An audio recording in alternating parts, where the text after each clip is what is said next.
This is all sold. Even the senators haven't seen all of this. It's all sold for kids, designed for kids and adults. This one, this little bag of jellies, mango peach, $90 for a bag. Send you sky high.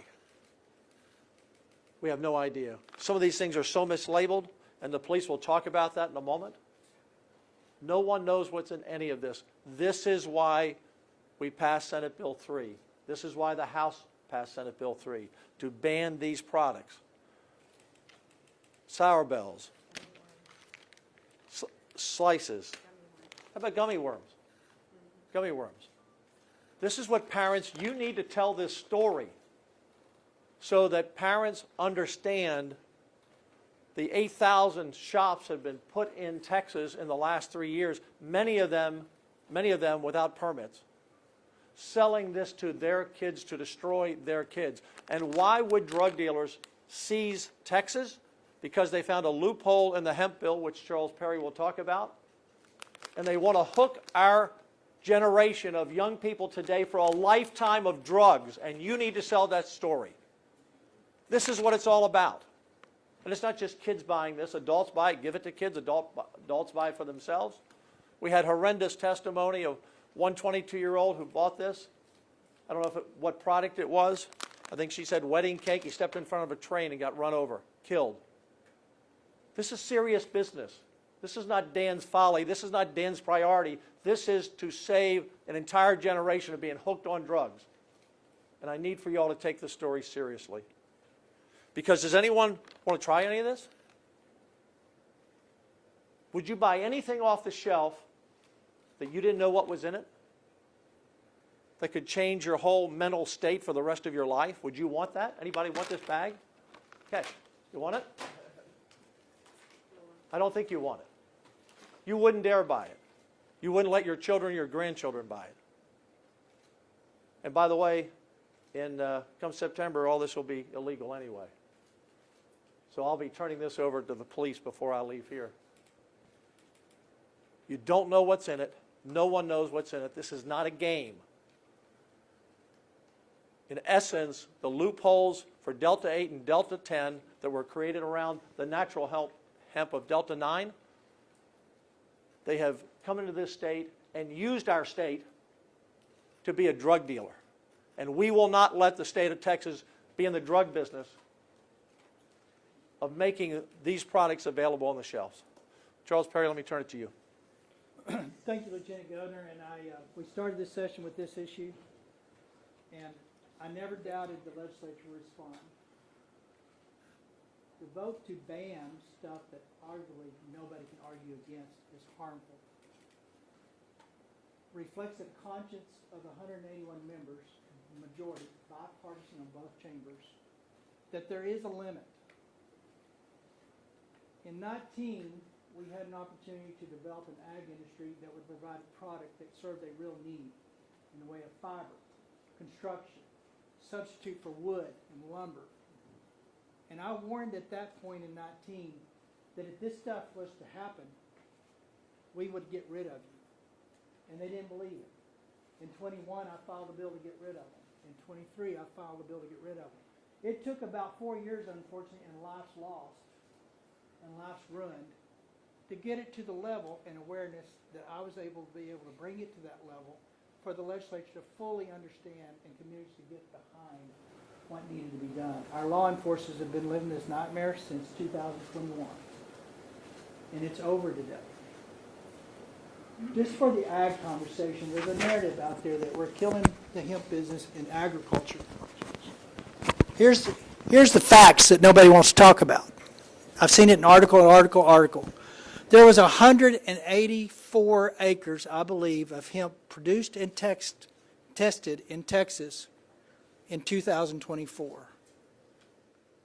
Over 125 million acres available. So when we say we killed the hemp industry for the ag business, first of all, we didn't touch the ag code. Federal ag law is still in place.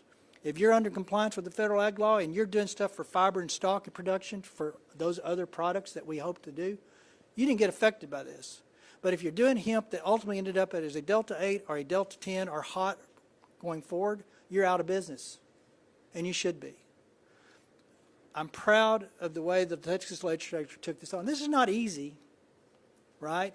You've got people that have invested a lot of time and energy and monies in these businesses, but they were forewarned, don't do what you did, or this would be the day we're here. So I can't say enough about Lieutenant Governor's support on this, but mainly I had a legislature that I said reflected a conscience. We have gave some solace, if you will, to the people that have had this impact their lives, but we have protected people going forward that will never know what we did for them. And I'm thankful for today to have members that did that for me. Thankful for the leadership from the top down that required us to be able to do this. And I'm sad that we're here for a lot of reasons. But I'm encouraged going forward that this stuff's gone. And most people will never know what we prevented them from being able to get into, that they had no idea what they were going to be doing. Thank you. And just to the media, so you know, the Delta 9, the 0.3, these products are Delta 8, Delta 10. It can be almost anything. No one knows what's in any of these bags. The ingredients make no sense. The milligrams, if you look at this one says 300 milligrams, but if you add up what it really says, it could be 1,200 milligrams. Nobody, this is all phony junk that for the last 3 years people have been able to buy through Delta 8, Delta 10, and infused in drinks as well. So this is why we banned it. Now you see why of the 8,000 plus locations, and again, our undercover investigation, probably less of them even have a permit, why these, almost all of them are within 1,000 to 2,000 feet of schools. So don't let them tell you that we didn't target kids. What do you think this targets? And this targets adults too. I mean, you know, grown men sit down and eat a snack, popcorn, candy while they're watching a game, they buy it too. I want to turn this over. I'm going to come back to Charles and our teacup program. But Chief Burt, where's the chief? Here you are, Chief, from Tomball. Yes, sir. Thank you very much. Yeah, let me put you in the middle here, next Yes, to sir. Senator Huffman. Good afternoon. I'm Jeff. Hold it up. Just Yes, hold sir. it up real high, yeah. I'm Jeff Burt. I'm the Chief of Police in the city of Tomball, and thank you for having me here today. On behalf of the Texas Police Chiefs Association and really law enforcement across the state of Texas, I want to thank the House, the Senate, and the Lieutenant Governor for having the courage, the conviction, the wisdom, and the character to do something about an epidemic in our state. I've been in Texas for 5 years. 24 years before, for the last 24 years prior to that, I lived in Los Angeles. I was LAPD and worked a few narcotics units, and I saw when marijuana was legalized and then the hemp products and gummies and all this and edibles came in, and it was unregulated havoc, and it wreaked havoc on a state that is still feeling its repercussions. And in Texas, we are better than that. We have to be better than that. Ladies and gentlemen, what they said in front of you, as a guy who raised 4 daughters with my wife, I read every label on everything. And I think Texas are smart, people are smart consumers. We are. We can tell you what's in a bag of Cheetos and in a bag of, in a Snickers. I can't tell you what's in here. This, right in front of you, is a drug deal. That's all it is. And it's the most insidious kind of drug deal, because it isn't somebody that sneaks off when a police officer sees him or her and runs into an apartment and we go chasing. They're selling this in gas stations right next to Snickers and Cheetos. I love Snickers and Cheetos. But the bottom line is, this is that kind of deal, and it's happening right under our noses. And law enforcement, if we are anything, this badge that sits over our heart for every man and woman, it doesn't just sit over our heart, it is our heart. We are supposed to be the answer.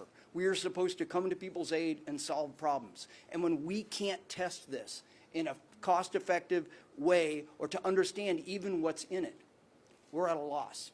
We want to be the answer. I don't want you to have to dial 912. There isn't a 912. We want to solve your problems. And this bill is a massive help to law enforcement, but more than that, it's a help to our towns, our communities.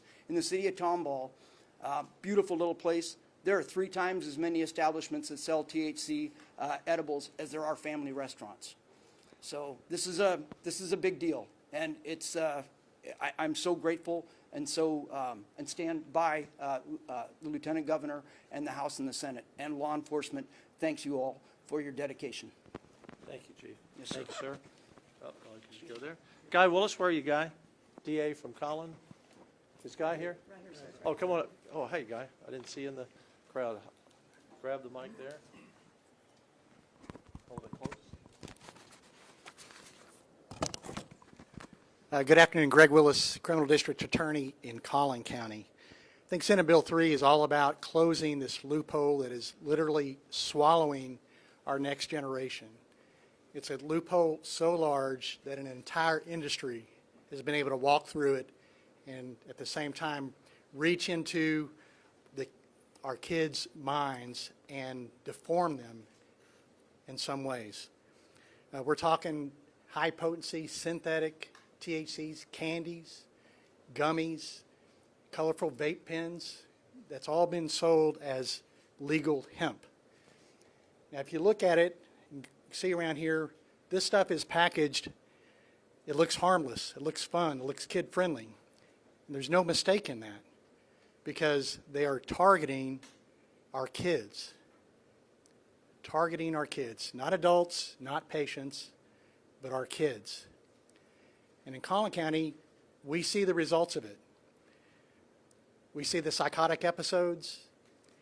We see the suicide attempts. We sit down with parents who are heartbroken and devastated after something has happened with their child, after they consumed something that everybody thought was safe.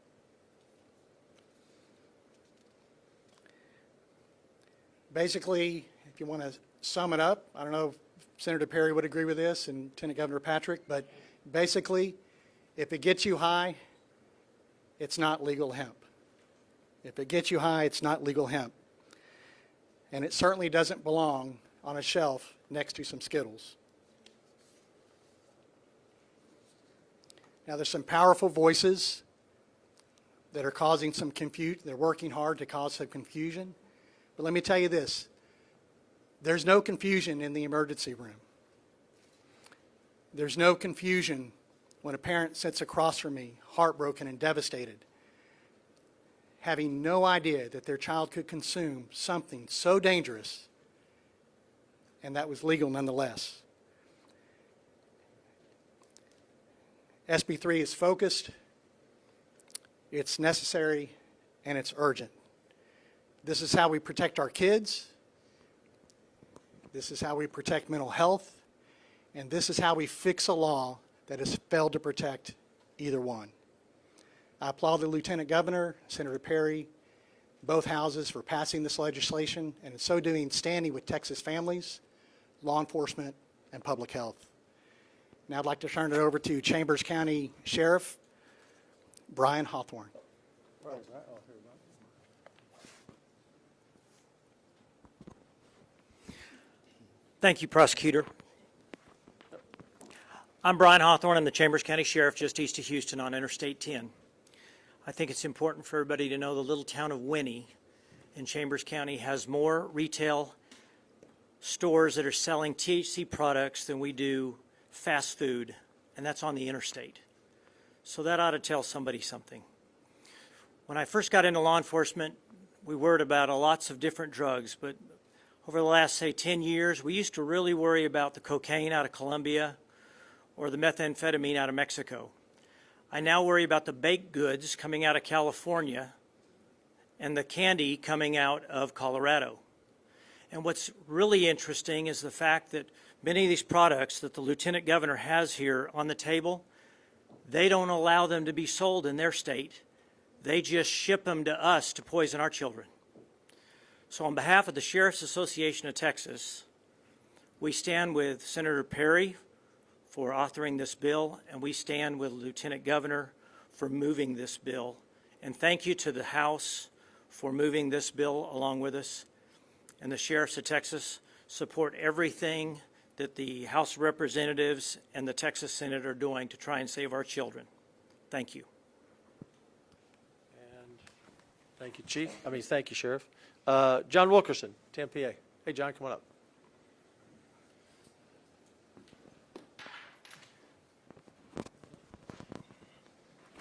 Thank you, Lieutenant Governor. My name is John Wilkerson, represent the Texas Municipal Police Association. We're the state's largest association of rank and file officers.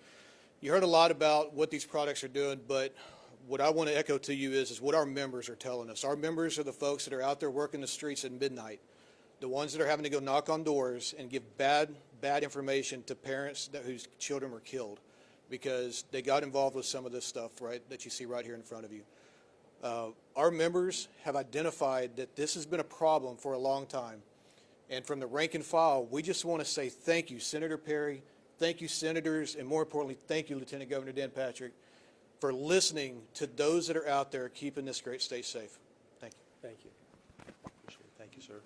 What's that cord there? Yes, sir. All right.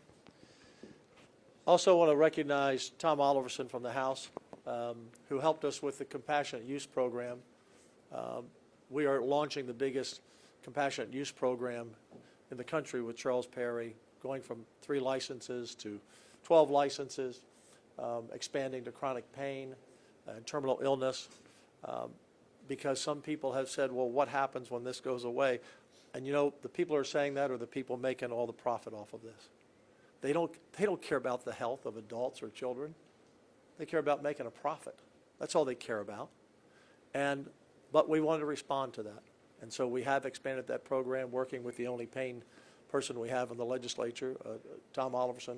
So we're also rolling that out at the same time through that passage. You want to make a comment, Joe? Yeah, I'd say we promised on the front end, when we get rid of the bad stuff, we'll find a way to thread the needle for those that have found benefit in not this stuff. They're confused. But there is a cannabis line out there that does help people. So the Teacup program that's been around since 15 is now going to 12 locations. The Lieutenant Governor said, here's one big change. We increased the dosage to a 10 milligram level. So that's significant enough to address the pain that a lot of these people seek through that relief. We also add, as he said, added chronic pain. Chronic pain is a big shift. It's a big birth of potential people that probably at some level were taking some of these products at their own risk, self-medicating. You know, historically, Texas has never medicated through a gas station or a convenience store. So it's moving it to the proper area where it's prescribed, it's doctor monitored. In that program, we're going to go to those 12 licenses. We're going to push out satellite distribution centers. That's critical. Under the current program, I used the example in the previous, if someone in Lubbock needed this product under Teacup, they would have to have a physical driver take it from Austin to Lubbock. And if that person wasn't there when that person arrived in Lubbock, they would bring the product back. We're going to solve that by having satellite locations that actually store the product so that with prescript and when it's done, that person on the other end has something already there and they're not waiting and running the risk of missing it. So that reduces the cost. A large part of the cost of the Teacup program was the transportation issue. So the bill, we've addressed most of the cost factors. We're expanding supply, which brings down some of the cost. And we've given another layer of who can qualify underneath Teacup. So I think it's the relief we promised. To LightGov's credit, we did it responsibly, and he wanted to make sure we didn't open it up too wide to where people weren't going to get satisfied, but it will cover, I bet, 99% of the people that were in this market. So Texas does things big. Unfortunately, there was taking advantage of something that was bad that was big because we are big. We fixed that, but we're expanding the things that we believe are legitimate needs that can be met through a responsible delivery system. Medical cannabis does provide relief in certain instances. The key to that, it is regulated, and that's what we were missing in this other link. So we have moved forward in a responsible way as promised, and I think Lieutenant Governor's right. It will be the largest medical cannabis program, regulated medical cannabis program in the country, and probably the most well-designed, and I'm proud of that fact. And Representative Alderson had a big part of what does pain look like and how can we fix the pain that people seek. So we've got a good bill. 31-0 last night, I think, coming off the Senate floor. So that sends a strong message that people saw the need, we addressed the need, and we did it in a way where we had 31 votes off the Senate floor to get that bill moving. And that's a clear message to our veterans. Not only are we doing the Ibogaine program, which was asked by Some of our veterans like Marcus and Morgan Luttrell and others, we're doing this program, which are veterans, if they have cancer, PTSD, chronic pain, but it's going to be regulated to protect them. So we'll take questions, but I just want to close with this. It's seldom that you all write a story or broadcast a story that literally can save lives. So please ask your editors, your publishers, allow you to put photographs and video up of some of these products, because the average parent has not been in a smoke shop or a vape shop. They haven't seen this. If they saw it, they might think it's innocent candies from some local convenience store. They might think this cereal bites are innocent, but they need to know what's out there. And you alone in this room today, everything, even from these lollipops, you go into a bank sometimes, they have lollipops up there, if you have kids. These look just like those. I mean, I'm not saying the banks have them. My point is, my point is, you see lollipops. So what'd you know? You might go in the store and buy them and not even know that you're getting your kid high on drugs and hooked for life. So this is a place where you can really make a difference. The stories about jobs and mom and pop business. Look, this is all controlled by the drug industry in Colorado and California and elsewhere and out of the country.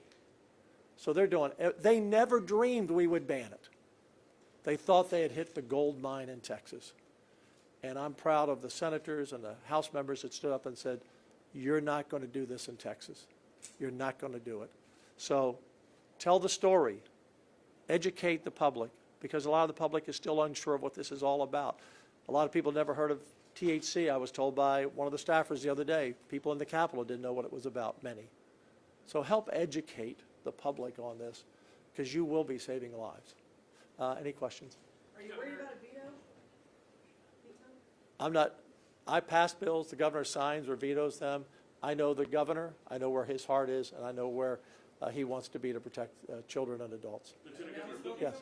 Yes. I'd love to ask, we're here on the last day that you can pass bills. Yes. And we're talking about bills that have already passed, as opposed to, say, Yeah. some of the bail reform resolutions that don't look Yeah. on track to pass in the House. Why focus on legislative battles that, for the most part, are already done? Because there's a tremendous onslaught of pressure from an $8 billion industry that has unlimited money, and they're trying to poison the story to stop this from happening. That's why, because I can tell you how effective they are, because most of you in this room, no criticism personally, most of you in this room have bought into a lot of their story. Oh, it's going to cost jobs, it's going to impact the economy, it's an $8 billion industry, oh my goodness, what's going to happen? People are going to be hooked on drugs, having to go somewhere when all this goes off the shelves. You all have been, you're part of the problem, quite frankly, because you're not telling the story. So that's why we're here. And we're here because this never happens again. That's why we're here. So that everyone knows this story. So that the parents will rally, the superintendents will rally, the principals will rally, the communities will rally. You've already seen law enforcement, they've rallied to the cause. That's why we're here. There are a lot of bills that pass in there. They're important bills. But nothing is more important than stopping a kid getting a hold of this junk. Do you understand? Do you understand, really?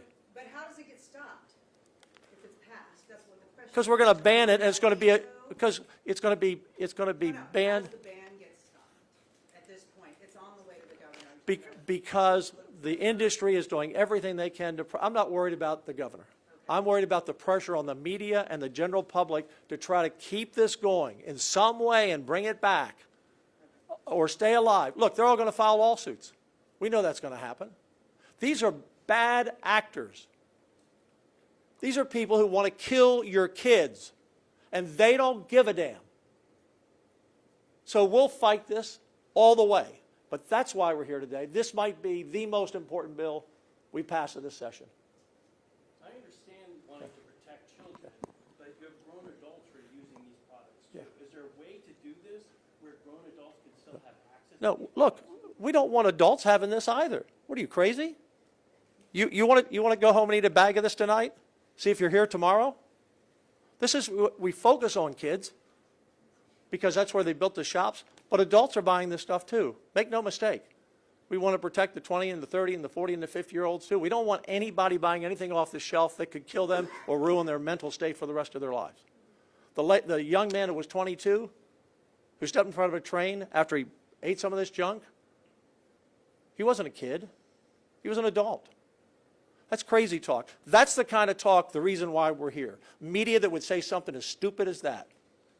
I'm sorry, it's just true. Questions, so we can hear you say those things. Yeah. We're just giving you the opportunity to Yes, say sir. I just want to ask about, you've spoken about the safety Yeah. aspect of this. We are here already, it's Yeah. passed. You've mentioned you're not worried about the governor. Yeah. I just want to nail this down. Have you spoken with him? Was there a big I speak with the governor every day. about this. Look, I'm not going to speak for the governor, okay? He will do what he's going to do. I have total confidence in the governor. You will know his decision when he makes it. The reason I'm here today is for you to tell the story. I'm not worried about the governor understanding it. I'm worried about you all understanding it. Lieutenant Governor, can I kind of Yeah, move Rudy. this away from the governor to Yeah. the chronic pain Yes. issue? That was a big part of this Yes. whole negotiation. Senator Birdwell, early on in the debate, was really worried about opening this up with chronic pain. Yeah. Are you sure that we avoided a situation with the legislation and the deal that we made with Doc up there?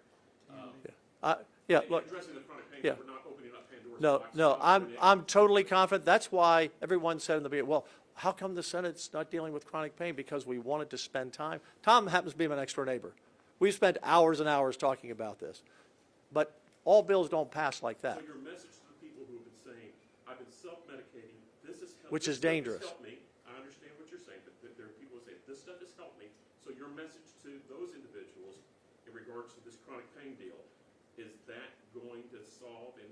People who have true chronic pain as described under the Medical Practices Act are going to have real help, as Tom Oliverson would say, and he's thumbs up over there.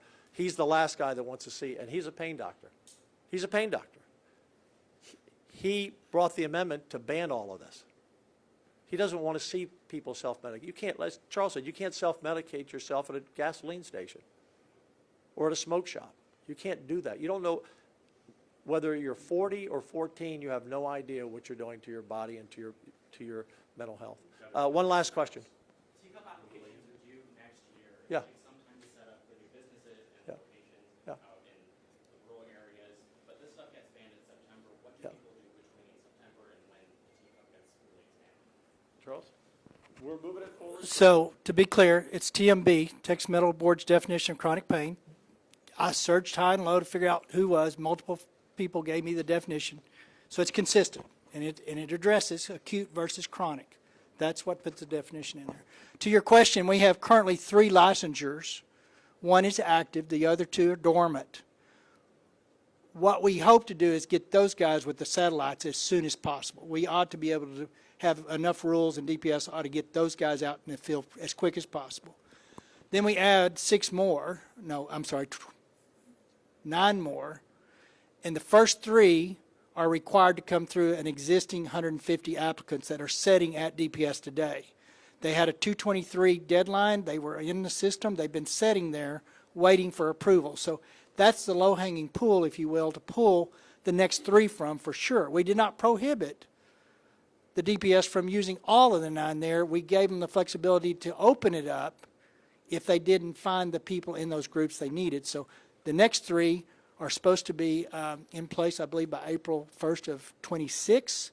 The first 3 are October 1 of 25, and then the next 6 are going to be by April 1st of 26. So if we're successful in getting those 3 locations out of the 150 plus the 3 we have, and there's a concerted effort to deploy those satellites, you will see an impact regionally. The idea here is nobody's going to be within a long distance of trying to find those.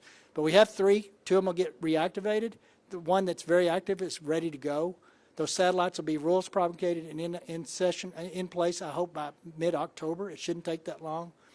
And the new ones, we've given them an extra about a year, April, I think, 1. So we're going to move it as fast as we can. Those are deadlines, right? Hopefully they'll get it done quicker because they know this is a priority of the state. So we're going to be there as quick as we can. We've got some headway with some of the existings, plus the next 3 come out of a group that's already been vetted, if you will. Thank you all. Thank you all for coming. Appreciate it. Don't take anything with you. Okay? Who bought it? Did your office buy all this? I have shoppers. Let's just put it that way. Did they get carded? I didn't ask him, but in 50% of the stories and shops, they weren't carding people.